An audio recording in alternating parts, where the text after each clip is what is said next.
নমস্কার বন্ধুরা, আজ বানিয়েছিলাম রসুন আর বাটার দিয়ে চিংড়ি মাছ। কোনোদিন খুব সহজভাবে সুস্বাদু খাবার রান্না করতে গেলে এই খাবারটা বানিয়ে দেখতে পারেন। যেমন সুস্বাদু তেমনই চটজলদি। প্রথমেই রসুনগুলোকে কেটে নিতে হবে, তারপর একটা কড়াইয়ে অল্প তেল আর বাটার দিয়ে চিংড়ি মাছগুলোকে ভালো করে ভাজা করে নিতে হবে। এরপরে চিংড়ি মাছগুলো প্যান থেকে উঠিয়ে নিতে হবে।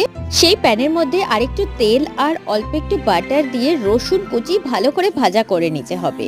রসুনগুলো ভালো করে লাল লাল করে ভাজা হয়ে গেলে চিংড়ি মাছগুলো আবার দিয়ে দিতে হবে এবং এর মধ্যে একটু গোলমরিচ গুঁড়ো, লঙ্কার গুঁড়ো এবং নুন দিয়ে ভালো করে ভেজে নিতে হবে।